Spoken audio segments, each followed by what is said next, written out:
18 জানুয়ারি নন্দীগ্রামের তেখালিতে সভা করবেন রাজ্যের মুখ্যমন্ত্রী তথা তৃণমূল সুপ্রিমো মমতা বন্দ্যোপাধ্যায়। এই সভা উপলক্ষে সভা ময়দানে 4টি মঞ্চ তৈরি করা হয়েছে। সবচেয়ে বড় মঞ্চটি মুখ্যমন্ত্রী ও অন্যান্য মন্ত্রীদের জন্য নির্ধারিত করা হয়েছে। বাকি 3টি মঞ্চের একটিতে অন্যান্য নেতা মন্ত্রীরা উপস্থিত থাকবেন, একটি শহীদ পরিবারের জন্য, আরেকটি সরকারি চেক সরঞ্জাম বিতরণের জন্য প্রশাসনিক মঞ্চ তৈরি করা হয়েছে। এই সভায় তৃণমূল কংগ্রেসের পক্ষ থেকে 3 লাখ মানুষের জমায়েতের কথা বলা হয়েছে। এই সভায় মুখ্যমন্ত্রীর আকাশপথে পৌঁছানোর কথা, সেই কারণে একটি হেলিপ্যাড তৈরি করা হয়েছে। খেজুরির শেরখান চকে 2টি এবং তেখালি সভাস্থলের পাশে 4টি, মোট 6টি পার্কিং জোন গড়া হয়েছে। সকলেই যাতে এই সভা দেখতে পারেন তার জন্য 8টি জায়ান্ট স্ক্রিনের ব্যবস্থা করা হয়েছে। সভায় মুখ্যমন্ত্রীর বক্তব্য যাতে সবাই শুনতে পারেন তার জন্য 200টি মাইক্রোফোনের ব্যবস্থা করা হয়েছে। সার্বিক নিরাপত্তা ব্যবস্থায় থাকছে 2000 পুলিশ। এছাড়াও থাকছে 2টি মেডিকেল ক্যাম্প, 6টি অ্যাম্বুলেন্স, তীক্ষ্ণ নজরদারির জন্য থাকছে 40টি সিসি ক্যামেরা। কালকে সেবের 2টি সভা আছে, একটা হচ্ছে সরকারি সভা হবে আর একটা হচ্ছে দলীয় সভা হবে। সরকারি সভাটা 12:30টায় হবে। সেখানেও মোটামুটি ডায়াস প্যান্ডেল হয়েছে, হেলিপ্যাড ময়দানটাও রেডি হয়ে গেছে প্রায় শেষের দিকে।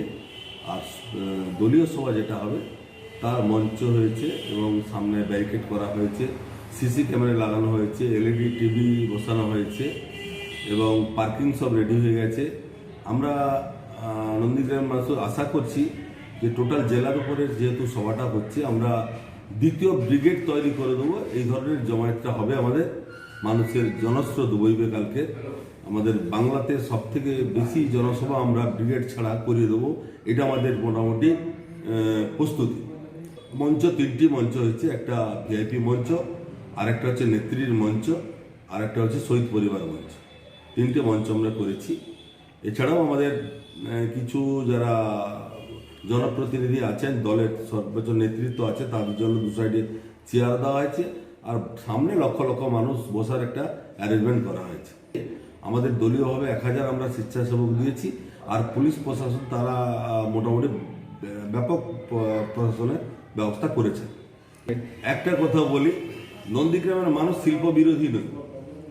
নন্দীগ্রামের মানুষ শিল্পই চায়, কিন্তু যে শিল্পের পরে নির্ভর করে কর্মসংস্থান গড়ে উঠবে, ছোট ছোট শিল্প হবে, কৃষি জমিকে ধ্বংস না করে। কিন্তু বিজেপি শিল্প করবে মুখে বলে, উন্নয়ন করবে মুখে বলে, আজও পর্যন্ত কিছু উন্নয়ন করেছে এই জায়গাটা ওদের কাছে নেই। কোনোদিন কোনো উন্নয়ন করেছে? কোনো উন্নয়ন ওরা করে না। স্বাভাবিকভাবে ওরা উন্নয়নের কথা বলে না, শুধু সাম্প্রদায়িক উস্কানি দিয়ে ভোটটা নেওয়ার চেষ্টা করছে। বাংলার মানুষ চেতনা সম্পূর্ণ মানুষ, তারা ওদের ওই ধাপ্পার ধোকাতে ভুলবে না। মমতা ব্যানার্জি 2021 সালে 230 সিটের বেশি মোটামুটি জয়ী হয়ে ক্ষমতায় আসে। গতকালকেই সিএম এখানে সভা করছেন, তারপরেই পাল্টা সভার ডাক দিয়েছে 19 তারিখে। 19 তারিখে শুভেন্দু অধিকারী রাজনৈতিক ফ্যাক্টরের মধ্যে আমাদের কাছে নেই, বিজেপি ফ্যাক্টর।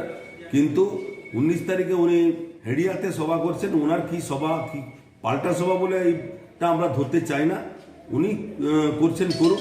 আমরা 19 তারিখে মানে বিদ্যাপীঠে আমাদের একটা বড় সভা হচ্ছে, সেই সভাটা আমরা করছি তৃণমূল কংগ্রেসের পক্ষ থেকে। মদন মিত্র আসবেন এবং আমাদের জেলার সভাপতি সৌমেন মহাপাত্র থাকবে, আমি থাকবো, আমরা সভাটা করব। সভাস্থলের পাশাপাশি সমগ্র নন্দীগ্রাম এবং পার্শ্ববর্তী খেজুরি এলাকায় পুলিশের টহলদারি বাড়ানো হয়েছে। খবরে আপনাদের নিজস্ব সংবাদ মাধ্যম খবর ই।